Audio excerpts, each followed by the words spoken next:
Hello guys, welcome back to our channel. நான் தான் உங்கள் பேரும். நாம் இன்னைக்குள்ள பார்க்க போகிறது இப்போ ஆஹா ஓடிடியில் ஸ்ட்ரீம் ஆயிருக்க ஒரு தமிழ் லோ பட்ஜெட் மூவி தான் இந்த அக்காளி. இந்த படத்தோட டைட்டிலை கேட்டுட்டு இந்த படத்தை வந்து என்னடா படம் அப்படின்னு நினச்சி ஸ்கிப் பண்ணியிருந்தீங்கன்னா கண்டிப்பாக ஃபீல் பண்ணுவீங்க. பிகாஸ் சீன் பை சீன் வந்து உங்களை சீட்டு முனையில் உட்கார வச்சு இந்த படத்தை பார்க்க வைப்பாங்க. அந்த மாதிரி இந்த படத்தை ப்ரெசென்ட் பண்ணியிருக்காங்க. கண்டிப்பாக பார்த்து என்ஜாய் பண்ணக்கூடிய ஒரு மிஸ்ட்ரி த்ரில்லர் ட்ராமா. அப்படி என்ன பண்ணியிருக்காங்க, யார் யார் என்னென்ன ரோல் பண்ணியிருக்காங்க, கதை என்ன அப்படிங்கிறத ஃபஸ்ட்டு பார்த்துடலாம். புதுசாக அப்பாயிண்ட் ஆகிருக்க ஐஓ ஆஃபீஸர். ஸோ இவங்க வந்து சிட்டியில் நடந்த ஒரு டார்க் மேஜிக்கு சம்மந்தப்பட்ட ஒரு கேஸ் வந்து இன்னும் சால்வ் பண்ணாமல் அப்படி இருக்குது அப்படின்னு சொல்லி அந்த கேஸை ரீஓப்பன் பண்ணுறாங்க 7 வருஷத்துக்கு அப்புறம். ஸோ அந்த டைம் வந்து அந்த கேஸை வந்து இன்வெஸ்டிகேஷன் பண்ணது நம்ம ஆக்டர் ஜெயக்குமார் தான். ஸோ அவர்கிட்ட அந்த கேஸை பற்றின டீட்டெயில்ஸை வந்து தெரிஞ்சுக்கிறதுக்காக அந்த போலீஸ் ஆஃபீஸர் வந்து கேட்குறாங்க. அங்கே தான் கதையை ஓப்பன் பண்ணுறாங்க.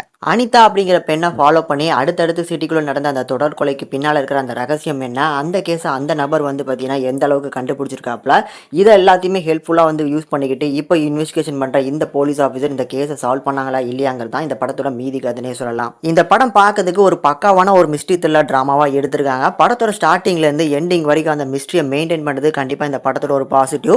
அதை தாண்டி இந்த படத்தோட அந்த டேரக்டர் யாரியா நீ எங்கேயா இருந்தா அப்படிங்கிற ஒரு ஃபீல்டில் தான் இந்த படத்தோட டேரக்டர் வந்து பார்த்தீங்கன்னா அந்த அளவுக்கு ஒர்க் பண்ணியிருக்காப்ல. கூடுதலாக இந்த படத்தில் இருக்கிற அந்த பாசிட்டிவ்ஸை எதை சொல்லலாம் அப்படிங்கிறது எனக்கு தெரியல. ஏன் அப்படின்னா பர்ஃபார்மன்ஸ் ஒரு சைடில் வந்து பார்த்தீங்கன்னா அந்த அளவுக்கு ஸ்ட்ராங்காக இருக்குது, இன்னொரு சைடில் பேக்ரவுண்ட் பின்னணி இசை இருக்குது பார்த்தீங்களா, அந்த அளவுக்கு ஸ்ட்ராங்காக இம்பாக்ட்வலாக வந்து பார்த்தீங்கன்னா போட்டிருப்பாங்க. ஒவ்வொரு சீன் பை சீன்லையுமே அந்த சீனை வந்து ஹை மூமெண்ட்டுக்கு கொண்டு போகிறது கண்டிப்பாக அந்த பின்னணி இசை தான். அதனால பின்னணி இசை சொல்லலாமா அப்படின்னு பார்த்தா இன்னொரு பக்கம் ஸ்டன்ட்ஸு. இந்த படம் வந்து பார்த்தீங்கன்னா எல்லா பேக்லேயுமே வந்து பார்த்தீங்கன்னா அதிரடியாக வந்து பார்த்தீங்கன்னா இறங்கி சம்பவம் பண்ணியிருக்காங்க தான் சொல்லணும்.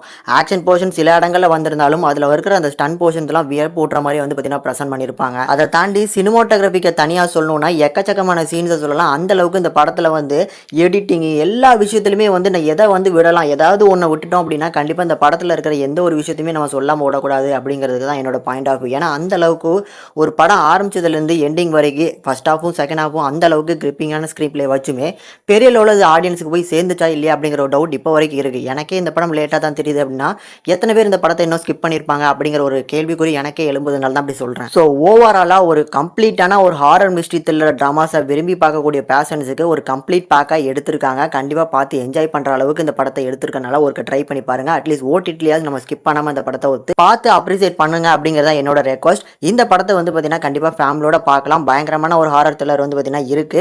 அண்ட் ஆல்சோ வந்து பார்த்தீங்கன்னா அந்த மிஸ்ட்ரி கடைசி வந்து டுவர்ட் த எண்ட் கிளைமேக்ஸுமே சூப்பராக போட்டு முடிச்சிருப்பாங்க. இதுக்கு பின்னால் இருக்கிறது அந்த டார்க் மேஜிக்கா இல்லை தனிப்பட்ட நபரோட வன்மமா அப்படிங்கிறதெல்லாம் அழகாக மெசேஜ் போல வந்து பார்த்தீங்கன்னா கேதர் பண்ணி கொடுத்துருக்காங்க. பார்த்து என்ஜாய் பண்ணுங்க. இந்த படத்துக்கு நம்ம சேனல் ரேட்டிங் பார்க்கும்போது 5க்கு 4.1 வரைக்கும் ரேஷியோ கொடுத்துருக்கோம். கண்டிப்பாக பார்த்து என்ஜாய் பண்ணுங்க.